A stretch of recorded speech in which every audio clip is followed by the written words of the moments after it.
अण्णा, आज आपण उमेदवारी अर्ज दाखल केला आहे, मोठं शक्ती प्रदर्शन देखील केलं आहे, विरोधकांनी देखील केलं आहे. तर कसं पाहता आता याकडे सर?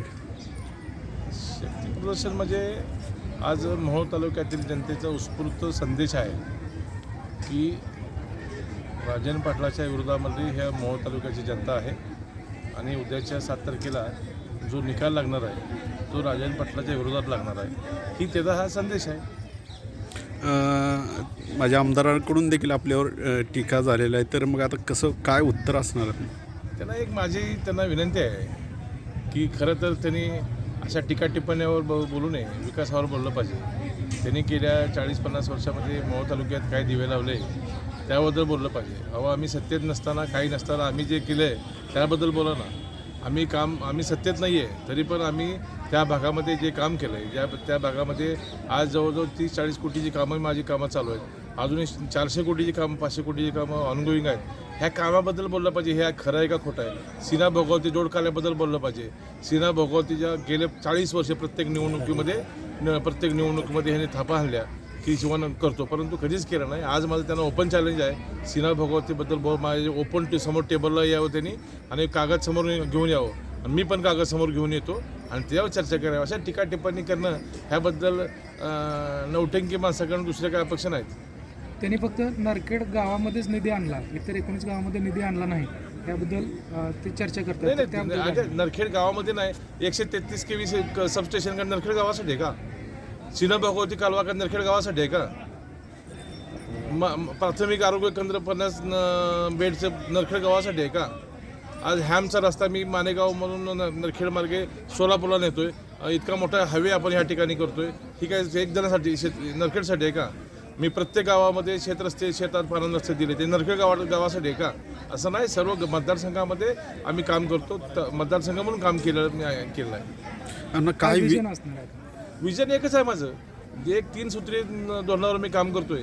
प्रत्येकाला शेतीला पाणी मिळलं पाहिजे, शेतीला चांगली लाईट मिळली पाहिजे आणि शेतकऱ्याला चांगले रस्ते मिळले पाहिजे. ज्या शेतकऱ्याच्या 10 शेतकऱ्याची वस्ती आहे त्या वस्तीपर्यंत मला रस्ता द्यायचा आहे. हे मी 5 वर्षामध्ये नरखेड जिल्हा परिषद गटामध्ये कुठल्याही शेतकऱ्याचा रस्ता शिल्लक राहणार नाही ह्याची खात्री मी आज अर्ज भरला आहे म्हणून ह्या ठिकाणी देतो.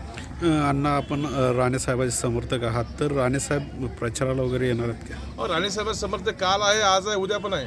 त्यांच्याच आशीर्वादाने आजपर्यंत ही सगळी कामं केली, त्यांच्यामुळेच कामं केलेत. ती शक्ती माझ्या पाठीशी उभी आहे, त्यामुळे त्यांचा आशीर्वाद घेऊनच काम करतोय मी. प्रचार वगैरे सभा होईल का?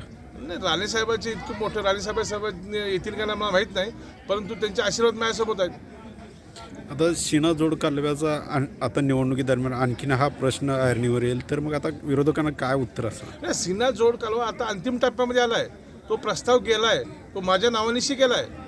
त्याच्याबद्दल त्यांनी सांगायला पाहिजे की हा प्रस्ताव संतोष पाटील या नावाने आहे.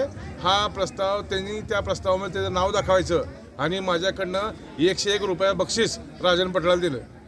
अण्णा, अनगर अप्पर तहसील रद्द करण्यात आपली याचिका महत्त्वपूर्ण ठरली.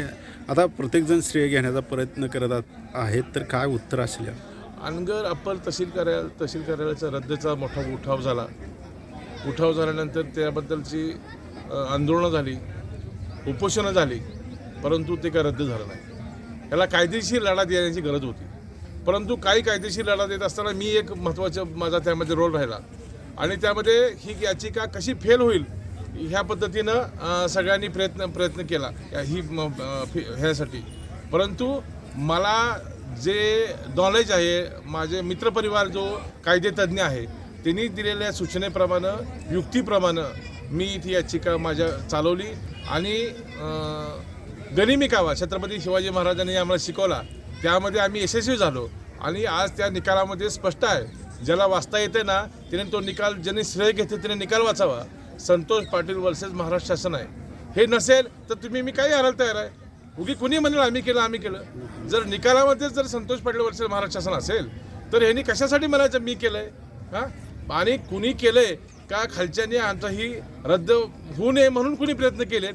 आज सगळी झाकलीमूठ 1.25 लाखाचे त्यांनी सगळ्याचं श्रेय सगळ्याला आहे. प्रत्येकाने आंदोलन केलं आहे, सगळं केलं आहे. मी ह्याचं श्रेय मी एकटा घेत नाही. मी हे सगळं श्रेय सगळ्या मोहोळ तालुक्यातील ज्या 42 गावं होती त्या नागरिकांना सगळं श्रेय देतो. ते जर अप्पर तहसील कार्यालय जर असतं तर आज अर्ज भरायला मोहोळच्या ऐवजी अनगरला जायला लागलं असतं ह्याची जाणीव प्रत्येक मतदाराला आहे.